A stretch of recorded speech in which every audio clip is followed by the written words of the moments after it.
So I'm sure you guys have seen that people are reporting that they caught the shooters in the Jazmine Barnes case.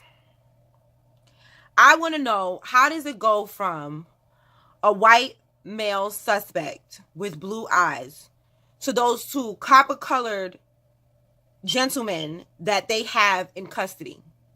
How? Let me read this. It was still dark outside when LaPortia Washington drove her four daughters, including 7-year-old Jazmine Barnes, in the family's silver car at 6:30 in the morning. Sunday, 6:30 on a Sunday morning, to the grocery store on the eastern outskirts of Houston. Each daughter was in her assigned seat in the family car.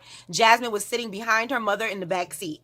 15-year-old Alexis Dilbert, Washington's oldest daughter, was sitting in front in the front passenger seat when she noticed a red truck pull up beside their vehicle. This girl was 15. She described the driver as a blue-eyed white man wearing a black hoodie, looking sickly. The family, who is black, didn't give the truck a second thought until it changed lanes, moving around from behind the driver's side of Washington's vehicle, and the driver opened fire. Washington was hit by gunfire in her arm. Jazmine was shot in the head and died at the scene. I didn't see anything but shattered glass and bullets coming towards my car, Washington said. This article was taken from the Dayton Daily News, okay? That excerpt of that article. Now, we're going to talk about that.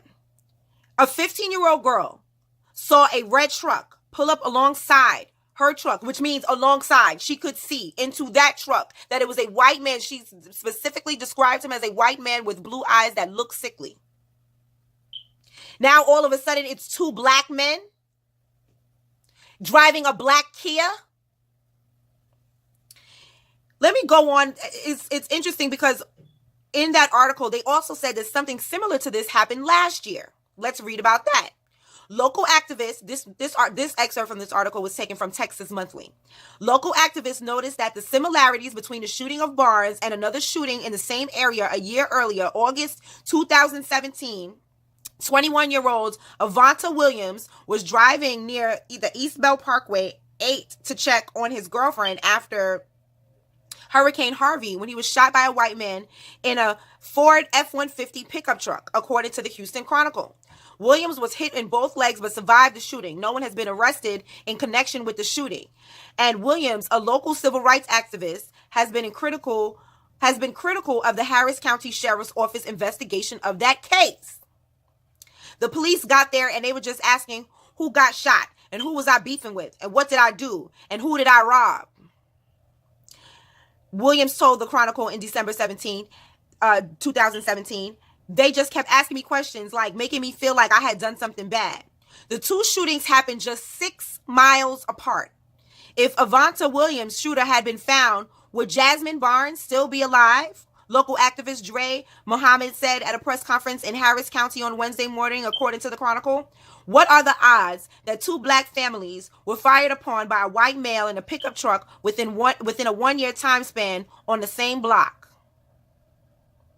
We've got to call it what it is. Black people are being targeted in this country. Black people are being targeted in this city. We are thoroughly convinced that the killing of Jazmine Barnes was race-related.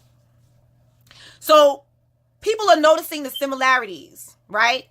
And now, all of a sudden, it's two black men. I'm not buying it. I'm not buying it. I'm not buying it. I'm not buying it. Don't piss on my head and tell me it's raining. I'm not buying it.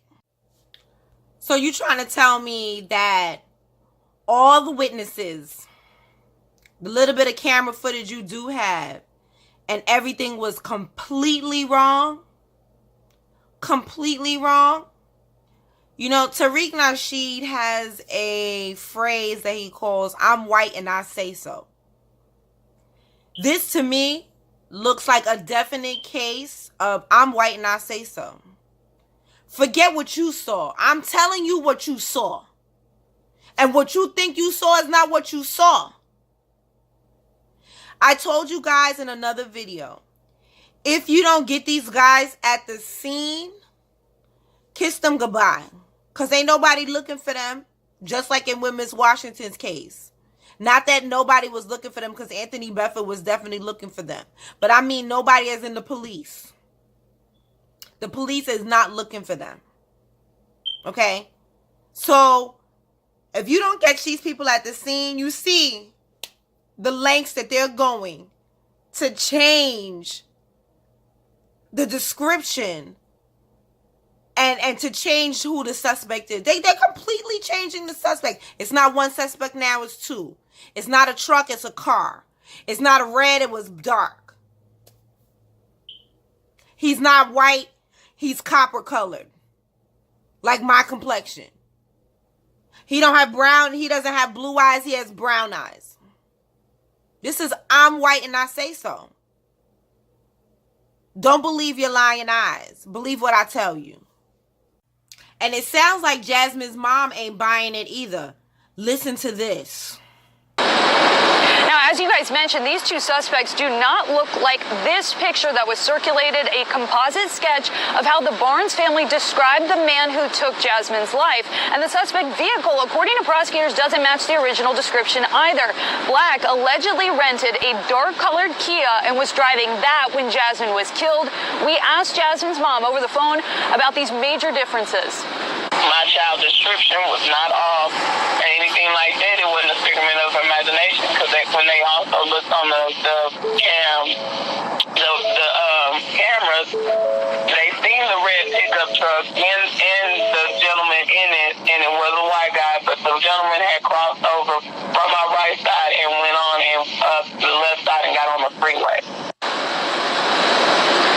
The family attorney also acknowledged on social media that those two suspects do not match the original description. He says perhaps witnesses, the Barnes family, may have mistook that person, somebody fleeing from the gunfire, as the actual shooter. We're hoping to get more information at a news conference held by the Harris County Sheriff's Office later today.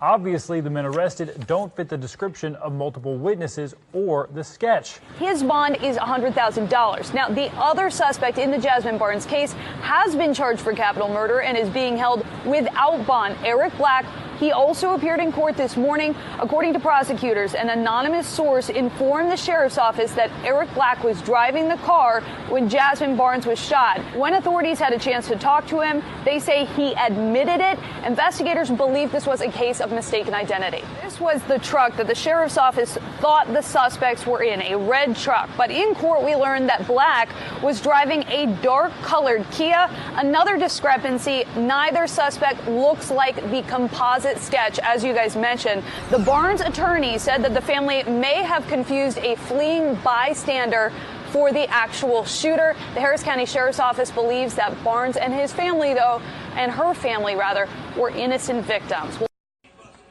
You ready?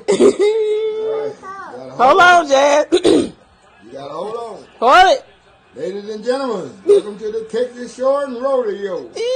We got Jazmine coming out of Shoot Free. She Wild Bill. Are you ready, Jazmine? Are you ready? I'm ready. Hold the rip, Jazz. Hold